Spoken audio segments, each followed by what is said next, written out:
안녕하세요. 오늘 저희가 좀 깊이 파고들어 볼 문서가 있는데요. 바로 캐나다 정부의 공식 문서죠. 캐나다 치과 진료 계획, CDCP라고 부르는 거요. 그 치과 혜택 안내서입니다.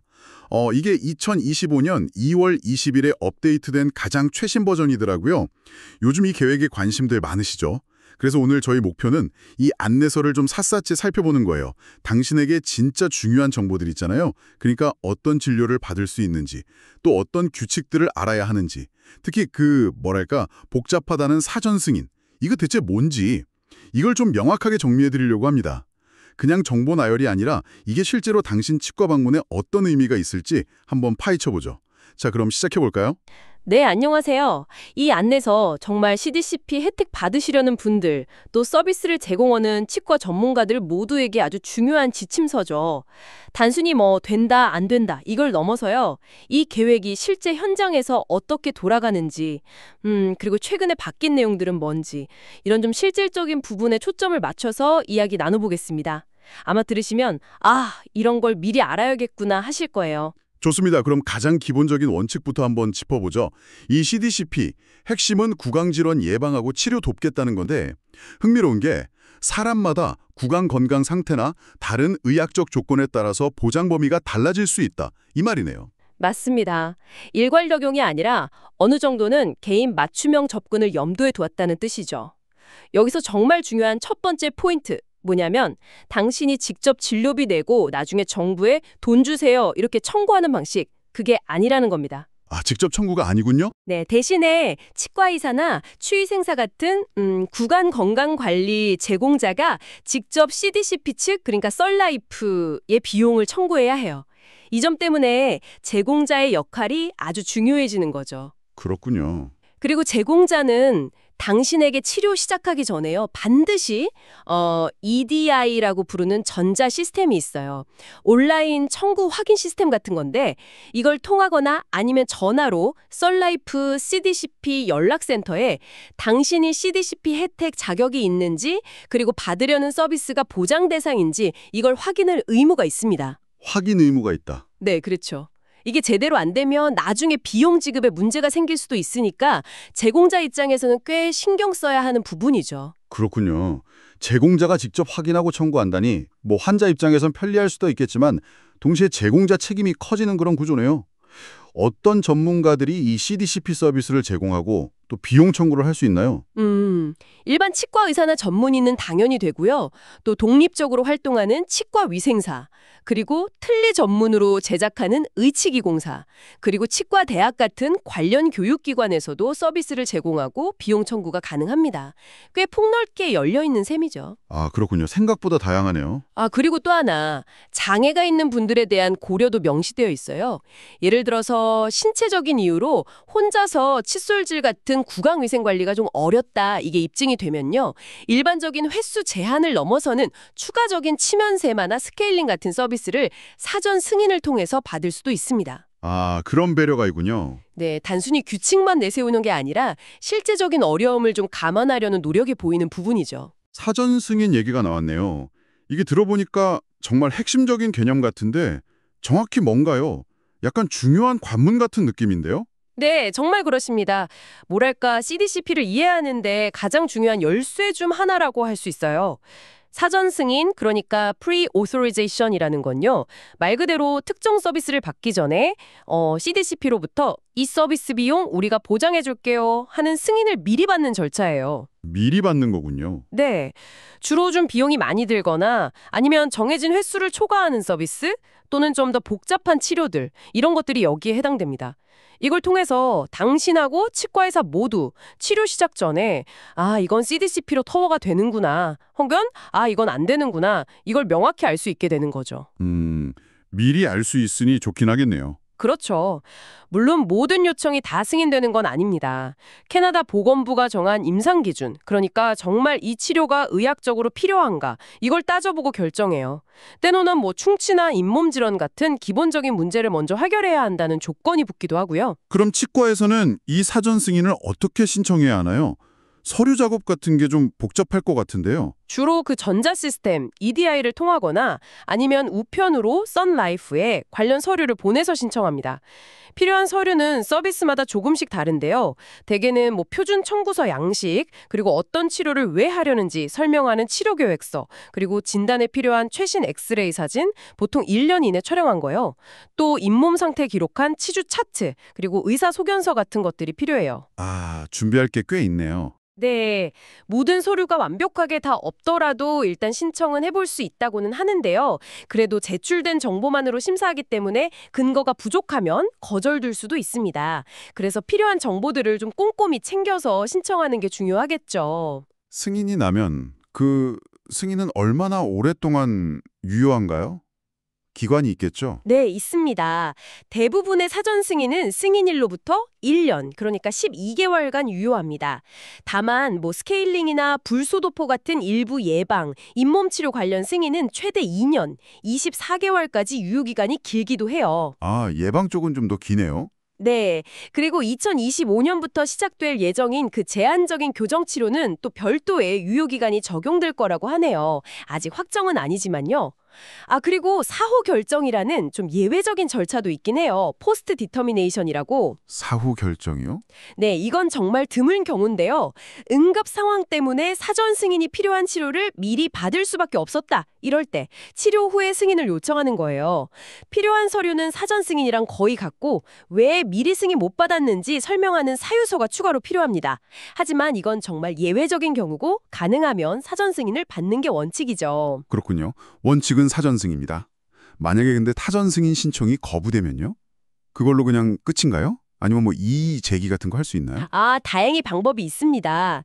당신은 그 서비스를 제공하는 치과 의사를 통해서 거부된 결정에 대해 재심사를 요청할 권리가 있어요. 아, 재심사 요청이 가능하군요. 네. 거부 통지를 받은 날로부터 60일 이내에 요청해야 하고요. 재심사 요청할 때는 왜 거부 결정이 잘못됐는지 뒷받침할 수 있는 새로운 임상 정보나 추가 서류를 내는 게 중요합니다. 다만 그 CDCP 안내서에 딱 명시된 명백한 제외 항목, exclusions라고 하죠. 이런 거 자체돼서는 재심사를 요청할 수는 없어요. 알겠습니다. 사전 승인 절차가 왜 중요하고 어떻게 진행되는지 대충 감이 잡히네요. 그럼 이제 가장 궁금한 부분인데요. 구체적으로 어떤 치과 서비스들이 이 CDCP로 보장되는지 좀 자세히 들여다볼까요? 기본적인 검진부터 시작해볼까요? 네, 좋습니다.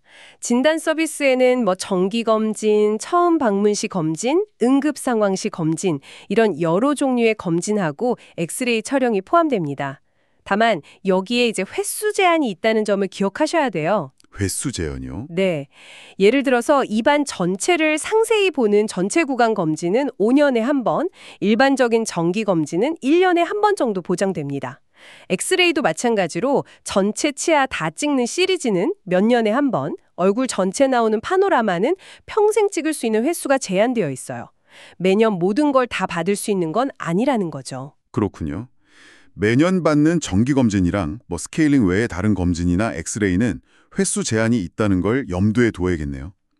그럼 충치치료, 그러니까 때우는 치료 있잖아요. 수복 서비스. 이건 어떤가요? 이 부분도 업데이트가 꽤 되었다고 들었는데요. 네, 맞아요. 업데이트된 내용들이 좀 있습니다. 중요한 점은 같은 치아를 짧은 기간 안에, 예를 들어 2년 안에 반복해서 때우는 경우에요. 왜 그래야만 했는지 진료 기록에 명확한 사유가 있어야 한다는 점입니다. 그냥 막 할 수 있는 건 아니에요. 아, 반복 치료는 사유가 필요하다. 이걸 같은 치아에 동시에 청구하면 둘 중에 더 저렴한 비용 기준으로 지급될 수 있다는 규정도 있고요. 특히 어린이들, 0세에서 11세요. 이 경우에는 충치가 아주 심하거나 심경치료, 그러니까 치수 절단술 받은 어금니에는요. 기성품인 금속 크라운, 스테인레스 스틸 크라운이라고 하죠. 이걸 씌우는 걸 권장하고 있습니다. 이게 더 튼튼하고 오래 간다고 보는 거죠. 아, 아이들 어금니는 금속 크라운을 권장하는군요. 네. 그리고 치아 내부의 기둥, 포스트라고 하죠. 기둥을 세우거나 기초, 코어를 다지는 치료는 대개 크라운 치료랑 같이 가는데 이것도 만 18세 이상부터 가능하고 평생 받을 수 있는 개수에 제한이 있습니다. 와, 이제 크라운 이야기가 나오니까 더 복잡해지는 느낌인데요. 기준이 꽤 까다롭다고요? 맞습니다. 크라운은 CMD 지표에서 가장 좀 엄격하게 관리되는 항목 중 하나라고 볼 수 있어요. 우선 만 18세 이상이어야 하고 반드시 사전 승인을 받아야 합니다. 반드시요? 네. 그리고 평생 받을 수 있는 개수 10년간 최대 4개로 제한되고요. 같은 치아에 반복해서 받을 수 있는 기간도 8년에 1회로 제한이 있습니다. 제한이 많네요. 그렇죠. 더 중요한 건 크라운을 받을 수 있는 조건인데요.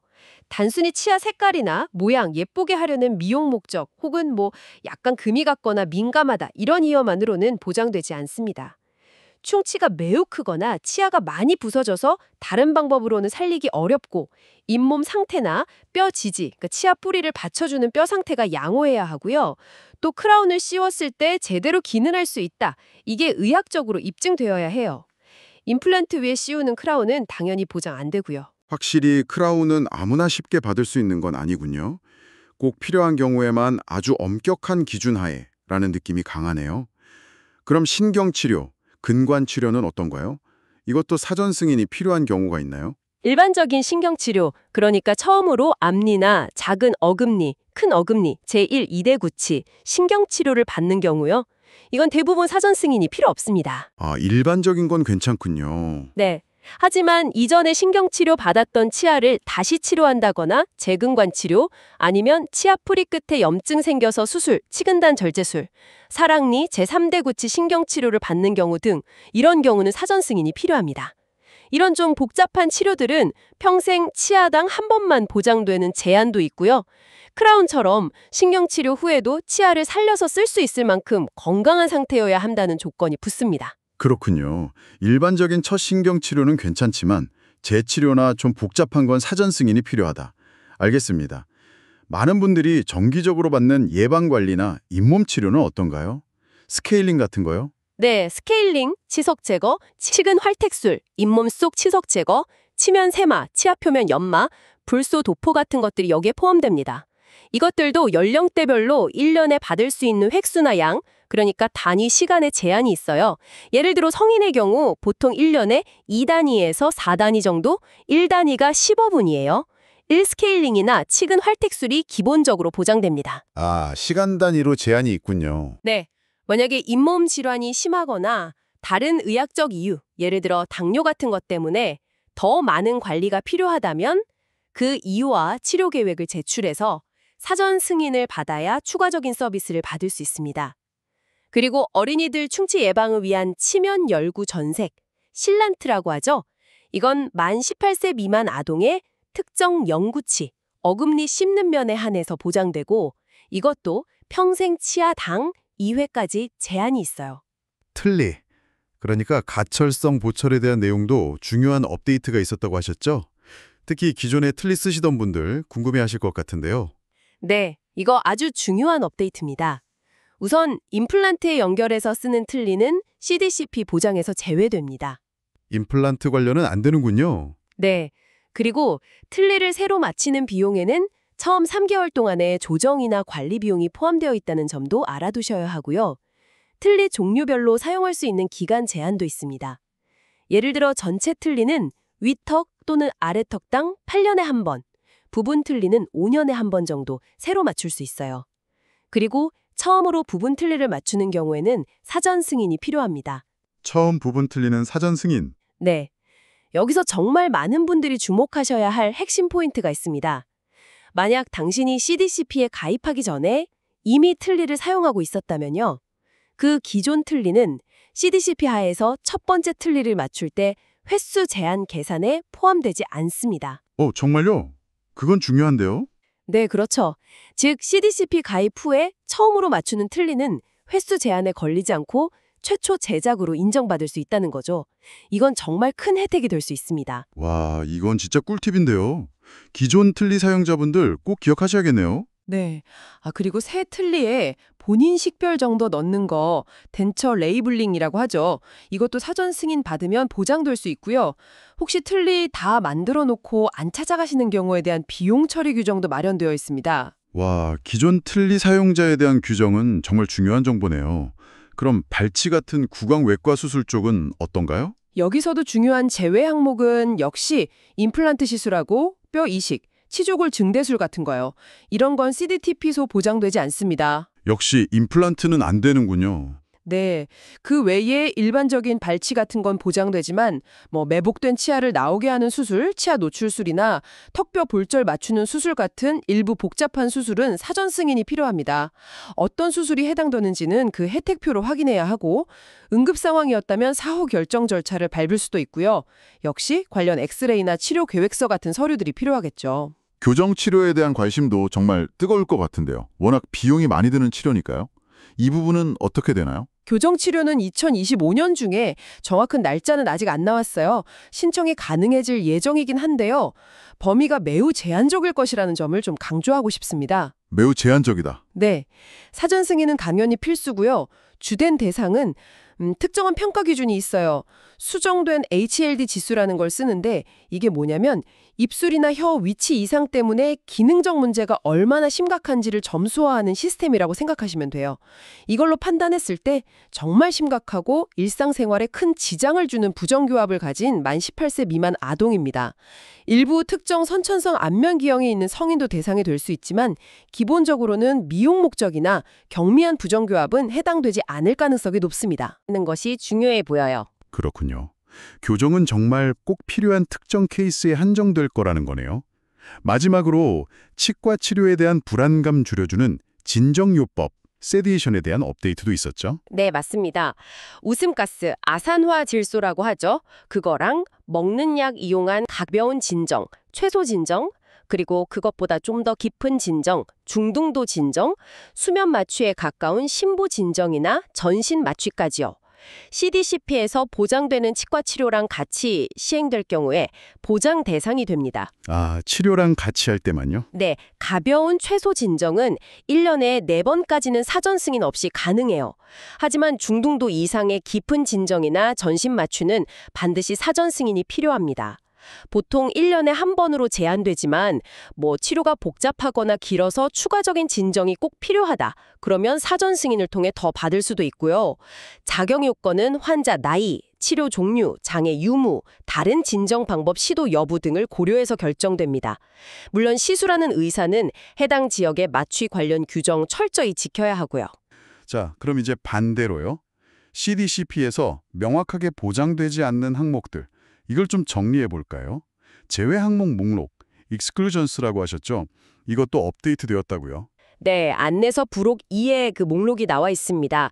대표적인 예로는 순수한 미용 목적 시술, 예를 들어 치아 미백이나 라미네이트 같은 웨니어 치료가 있어요. 이건 안 됩니다. 미용은 안 된다. 네, 또 빠진 치아 양옆 치아에 걸어서 만드는 고정성 보철물, 즉 브릿지요. 브릿지나 그 관련 시술도 제외됩니다. 그리고 가장 중요한 건 역시 임플란트인데요.